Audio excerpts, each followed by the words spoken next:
গাজায় যুদ্ধ থেমেছে এমনটা বলা হলেও বাস্তবতা তুলে ধরছে এক ভিন্ন চিত্র।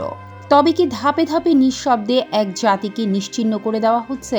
23 এপ্রিল হারেটস জানায়, গাজায় প্রতি সপ্তাহে কয়েক ডজন শিশু নিখোঁজ হচ্ছে। 4 বছরের মোহাম্মদ গাভান তাঁবুর সামনে খেলছিল। মায়ের কাছে এসে জড়িয়ে ধরার পর স্যান্ডেল পরে বাইরে গেল, তারপর আর ফিরে আসেনি।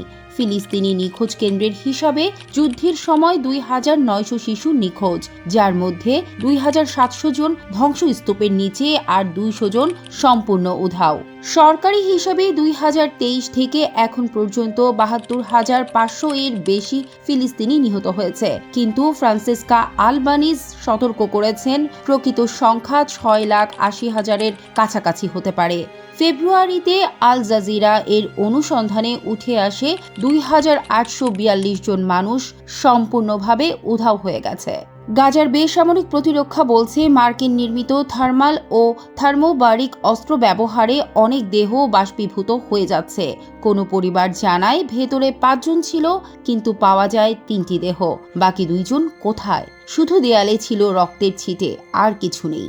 ইসরায়েলি বাহিনী অভিযোগ অস্বীকার করে বলেছে, তারা শুধু বৈধ অস্ত্র ব্যবহার করে এবং আন্তর্জাতিক আইন মেনে চলে। কিন্তু প্রশ্ন রয়েই যায়, যেখানে হাজার হাজার মানুষ নিখোঁজ, সেখানে এই ব্যাখ্যা কতটা গ্রহণযোগ্য? জাতিসংঘের সংজ্ঞা অনুযায়ী রাষ্ট্রীয় সহায়তার কাউকে গুম করে তার অবস্থান গোপন করাই জোরপূর্বক অন্তর্ধান। গাজায় সেই সংজ্ঞা যেন আরও ভয়ঙ্কর রূপ নিচ্ছে। মানুষ শুধু নিখোঁজ নয়, হয়ে যাচ্ছে চিহ্নহীন। ত্রাণ কেন্দ্র থেকেও মানুষ গুম হওয়ার অভিযোগ উঠেছে। চিকিৎসক, সাংবাদিক, কেউই নিরাপদ নয়।